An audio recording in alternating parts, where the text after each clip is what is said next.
Bonjour à tous. Alors, euh, je poursuis mon tirage du mois d'avril, après quelques petites ratées à droite et à gauche. Donc, je tire une carte qui concernera un signe dans ce lot de cartes qui sont extraites du voyage de Ritavan et ses 12 chats. Donc, c'est un des 12 chats, chaque chat étant lié à un signe astrologique. J'ai choisi cet oracle parce que je le trouve très beau. Il est dessiné par Mira Jean Gutenberg, qui a aussi dessiné le tarot de l'ange liberté. Et c'est un oracle qui est très intéressant, un peu compliqué, mais très intéressant. Donc, on va tirer une des cartes ici. Tchac, tchac, tchac, tchac, tchac, tchac. Ben voilà. Donc, ça sera celle-là. Et ça sera le cancer, le chat cancer. Voilà, voilà. Je ne sais pas où le mettre pour le voir sans que ça me gêne. Donc, j'utilise le tarot de Wilfried Houdouin, donc Millennium Édition du tarot de Marseille, donc l'édition qu'il a réalisée en 2017 et qui est sortie à l'époque chez Yves Reynaud. Alors, j'ai choisi... Ah bah elle est sortie, je la prends. Alors normalement, je ne fais pas sauter les cartes, mais celle-ci s'est manifestée, donc je vais la choisir. Je vais les brasser, les mélanger un peu, les énergiser en les battant un peu. Et je vais les étaler sur le côté. Et quand elles se manifestent, hein, je les choisis quand même là. Ces deux-là, ils sont vraiment... Voilà. Et... je vais les prendre, je vais choisir les cartes qui m'interpellent, celles qui attirent mon œil ou mes doigts. Donc du coup là, on va mettre l'énergie centrale au cœur du tirage. Alors, je fais une espèce de... je fais un tirage que moi j'imagine être une sorte de plante avec un tronc central. C'est une sorte de tirage en croix, hein, avec une plante centrale, une espèce de branche comme une espèce d'axe horizontal. Et ces petites côtés obliques, ça serait d'éventuelles feuilles. Allez, hop, celle-là. Et c'est celle-là. Et je la mets là. Voilà. Et je fais attention de les regrouper ici parce qu'elles glissent énormément et je les ai déjà fait tomber par terre si je ne les retiens pas. Donc on y va. Première énergie, cette carte s'est manifestée de manière volontaire. C'est le valet de denier. Donc, ici pour les cancers, il est question de choses financières ou matérielles. Quelque chose qu'il va falloir commencer ou une opportunité qu'il va falloir saisir. Pour l'instant, on n'en est que là, on n'en sait pas plus. On est dans une énergie naissante, une énergie nouvelle et jeune. Ici, dans la position du défi à relever ou des obstacles éventuels, ah ben là, non, on est plutôt dans le défi à relever. Là, on est dans l'accomplissement. Vraiment l'accomplissement personnel. C'est la plus belle carte pour moi du tarot, c'est celle-ci, c'est le monde. Et elle indique vraiment votre épanouissement personnel, votre contentement parfait. Vous, dans cette carte, vous réalisez vos rêves, vous réalisez vos souhaits les plus chers, ce que vous voulez faire et construire, vous le réalisez. Donc, le défi, c'est d'arriver à ça. Sachant qu'on est, c'est le 21, voilà, c'est le dernier, c'est le dernier arcane numéroté, on dira, puisque on a le fou et le fou ne porte pas de numéro, donc il est à part. Il est ni au début ni à la fin. Il est en dehors de tout. Il est libre de tout. Donc voilà, il est question vraiment de choses en grand. On ne peut pas imaginer plus que cette carte, hein.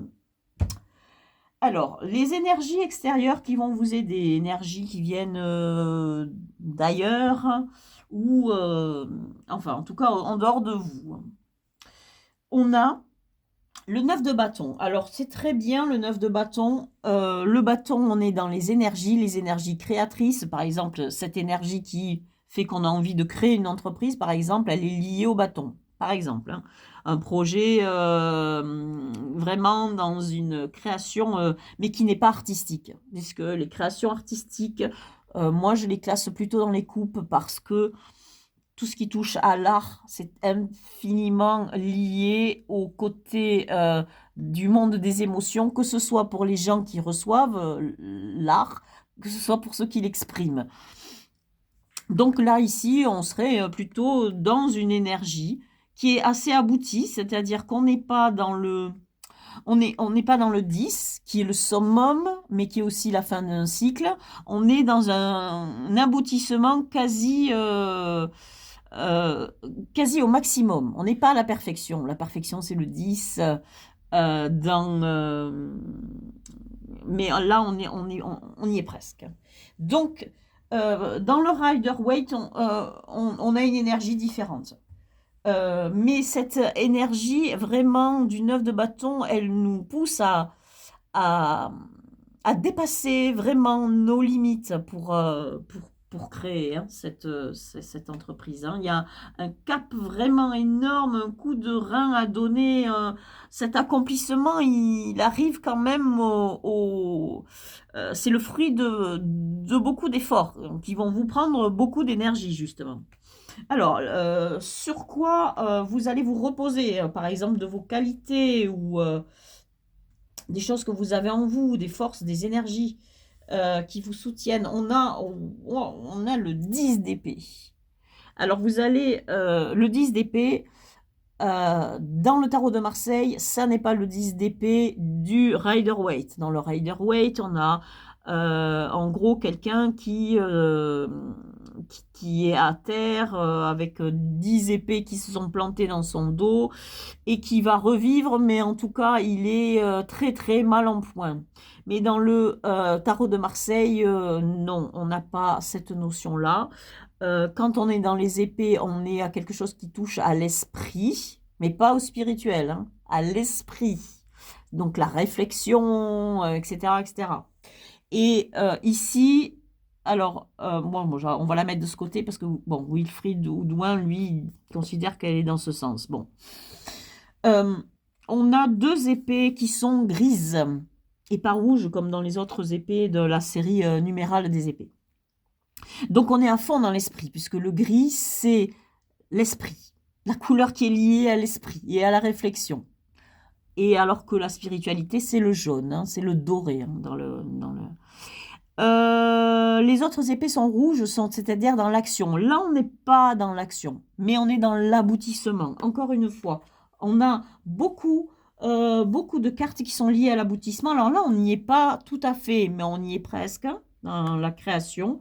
Ici, on y est, hein, puisque là, c'est l'aboutissement ultime. Et là, on a un nouveau cycle qui se ferme au 10, c'est-à-dire que là, on est au sommet. Quand on va plus haut, on level up après. On passe à un autre stade. Donc, mais là, on est au niveau de la réflexion. Donc, sur vous devez vous appuyer, c'est de la réflexion, mais poussé à un haut niveau. Hein. Donc, votre défi, il est énorme pour arriver à votre accomplissement. Il va falloir que vous utilisiez beaucoup d'énergie et beaucoup de mental à la fois. Beaucoup de réflexion. C'est extrêmement mental tout ça, parce que même les bâtons, quand vous regardez l'as de bâton et l'as d'épée, ce sont les seuls as qui sont brandis par une main qui symbolise la main de Dieu, donc la manifestation d'une énergie. On voit qu'il y a des espèces de flamèches autour, on est vraiment dans l'énergie, mais pas dans n'importe quelle. Ces deux énergies sont liées à la communication. Alors ici, si on communique, c'est plutôt de manière verbale dans l'épée. mais c'est très lié à la réflexion. Et dans le bâton, on est plus dans quelque chose de matériel et de corporel, puisque c'est aussi l'énergie sexuelle, par exemple. L'énergie de la séduction, elle est dans le bâton. Voilà. Donc, si vous avez, par exemple, si vous aviez deux êtres humains, deux femmes, par exemple, qui représenteraient une manière de séduire quelqu'un, la reine de bâton, par exemple, elle utilise son physique, elle utilise sa beauté, elle a des cheveux longs, blonds, lâchés, c'est la seule reine qui vit sa féminité au maximum en laissant ses cheveux lâchés. Euh, les autres ont les cheveux attachés, tous en chignon, retenus, etc., etc., mais pas la reine de bâton. Et la reine de bâton, elle, sous sa robe, on a un pli qui montre bien que c'est un être très sexué et qui assume sa sexualité. Donc on est vraiment dans la séduction pure dans le bâton, donc dans la sexualité, et pas dans l'épée. Dans l'épée, on est dans le mental, dans l'esprit. Et donc là, quand on serait une reine d'épée, on a un esprit qui est vif, qui est très puissant, et c'est par l'esprit et par son esprit que l'on peut séduire, non pas par son physique. Mais c'est très intéressant. Bon, je parle trop, moi. Alors, ici, on a les énergies qui sont liées aux relations humaines, donc soit le couple, soit les amis, soit la famille. Donc, dans cette carte, on a aussi de l'épée et on a le 8 d'épée. Donc, en général, c'est plutôt les couples qui régissent ce côté-là, si on a quelque chose qui est lié au sentiment, etc. Mais là, non. On est justement dans l'esprit. Donc, on est dans l'énergie par exemple, du mental. Alors, mais on est dans l'équilibre, puisqu'on est dans le 8. Le 8, c'est le chiffre qui est attribué à la justice, hein, qui tient une balance, hein, donc quelque chose qui est équilibré. Et là, on a vraiment une carte qui est très équilibrée. On a un équilibre entre tout ce qui est concret, matériel, tout ce qui est lié à l'esprit et au céleste. C'est une carte positive, le 8 d'épée, dans le tarot de Marseille. Donc, on nous parle ici, dans vos relations amoureuses ou vos relations amicales ou familiales, on vous parle d'être mesuré dans vos propos et de faire preuve de mesure et d'intelligence. Ici, dans tout ce qui toucherait à votre travail ou à la vie sociale, on a la reine d'épée. Ah ben justement, elle est là, la reine d'épée. Tiens, c'est drôle. Alors, cette énergie de la reine d'épée, vous l'avez dans le travail. Donc peut-être que votre... Alors c'est très marrant, parce qu'ici on a un valet de denier, donc on est dans le concret, dans le matériel, et on est aussi peut-être dans l'argent, les revenus. Alors, dans votre travail, vous allez faire appel à cette énergie d'épée qui est donc liée, comme je vous disais, au verbal, mais un verbal, une manière de s'exprimer qui est mesurée et parfaite. Et vous êtes dans la maîtrise, pas complète, puisque la reine, elle a un côté un peu plus teinté de sentiments que le roi. Le roi, il est dans une maîtrise absolue et donc il n'a pas de faille. La reine, elle est teintée d'une sensibilité. Que vous soyez homme ou femme, vous êtes quelqu'un qui est en ce moment très au niveau de votre travail. Il y a des choses qui vous portent à réfléchir et à mesurer chacune de vos paroles parce que pour arriver à votre accomplissement là, vous allez devoir mesurer chacun de vos pas, chacune de vos paroles Vous n'allez rien faire sans réfléchir sérieusement. Euh, on est vraiment dans la maîtrise du mental, la maîtrise du verbal. Euh, donc, c'est intéressant. Vous êtes peut-être... Alors, on continue, je ne peux pas en dire plus.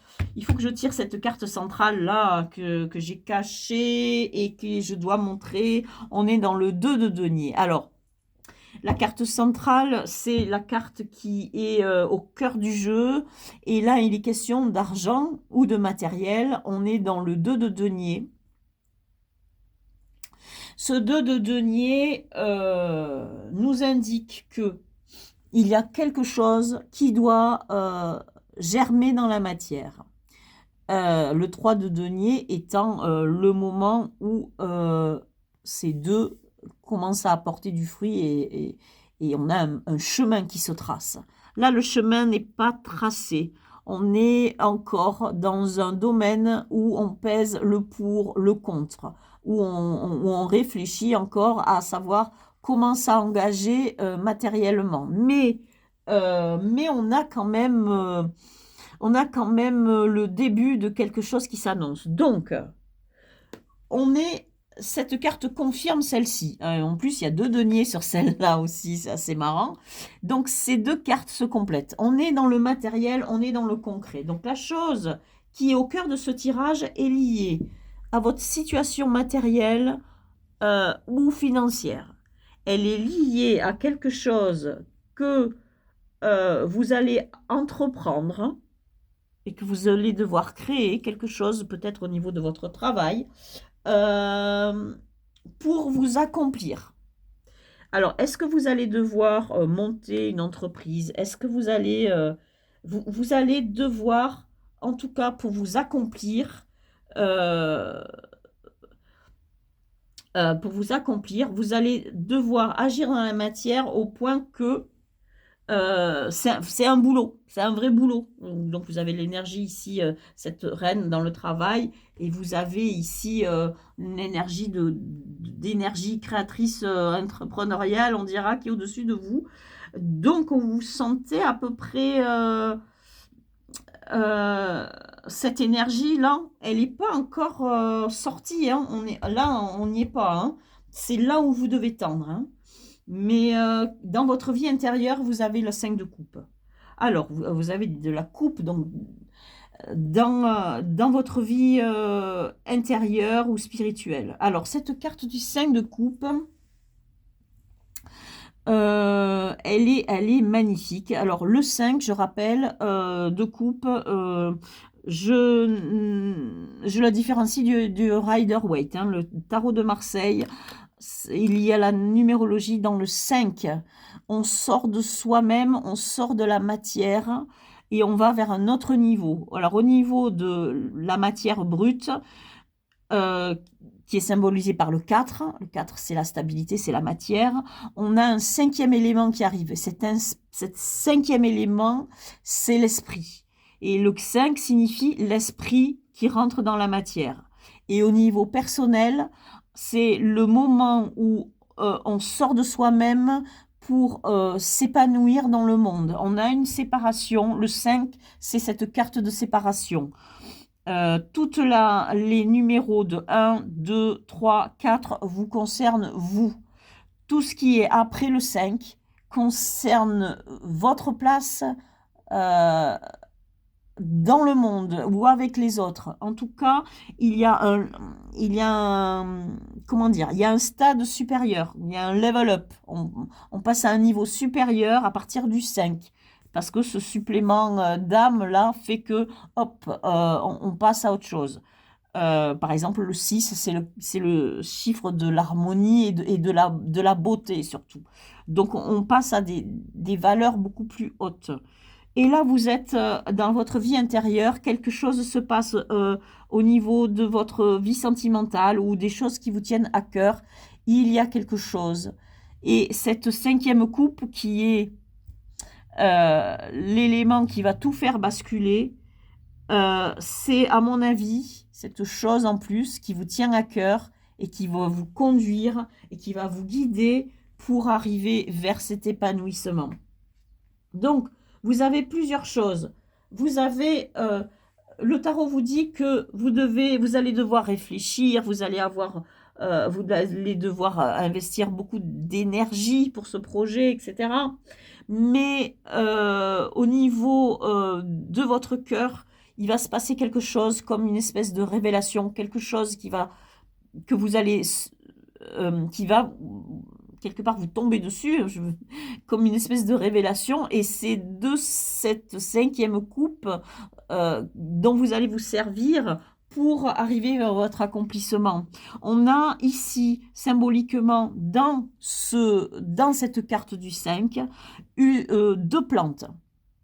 Alors, on a une plante qui prend racine dans la matière ici, et cette plante-là, qui croit en bas de la carte qui représente le monde matériel, elle arrive et elle fait comme ça une espèce de cœur, mais c'est comme un nid, c'est comme une matrice, mais c'est une matrice qui est ouverte, donc elle donne naissance à une 5e coupe qui arrive, et c'est cette 5e coupe dont je vous parlais, qui voit naître en elle la 2e plante. Et cette 2e plante, elle arrive et elle porte du fruit, et elle porte un énorme fruit. Il y a quelque chose de très puissant qui sort de cette 5e coupe. C'est ça qui vous amène à votre épanouissement, hein, ce fruit énorme là, qui est prêt à craquer, hein. Et c'est une carte qui est magnifique, le 5 de coupe. On a ici 2 fleurs. Vous voyez, il y a une évolution. On a ici des racines. Là, on a après des feuilles. Et là, on a des fleurs. Tout ça, cette espèce de fleurissement, il arrive dans la matière. Et au cœur de cette matière, donc, et en gros, on a le spirituel. Hein, au cœur de cette matière arrive cette 5e carte, qui représente donc l'esprit qui descend dans la matière. Et c'est de ça que naît ce fruit, cet énorme fruit qui lui tire vers le haut, hein, et qui tire vers cet accomplissement.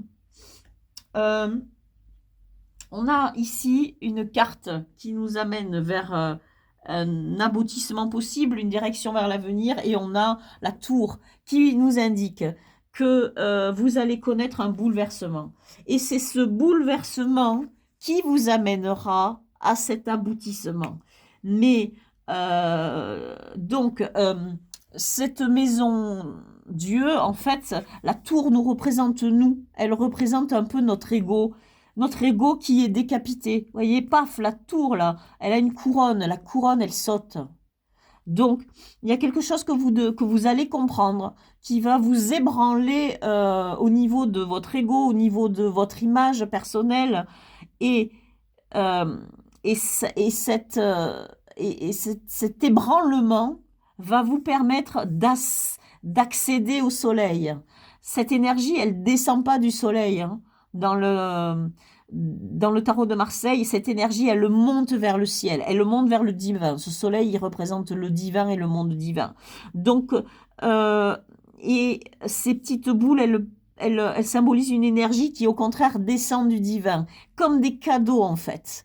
Donc, cette carte n'est pas positive, elle est elle n'est pas négative, pardon, elle est hautement positive. Vous avez un bouleversement. Ce bouleversement va casser tout ce qui est inutile, un peu vain, mais qui va vous permettre de monter beaucoup plus haut. Et à partir du moment où vous allez monter vers le haut, vers ce cadeau divin, quel qu'il soit, toute l'énergie va retomber vers vous, vers la terre, vers le sol. Ce sont peut-être des petits deniers qui tombent du ciel. Enfin, on a cette énergie qui est un cadeau après, qui coule, qui découle après, qui vient dans le matériel. Voici pour les énergies qui sont liées au cancer pour ce mois d'avril 2025. Merci de m'avoir écouté et à bientôt.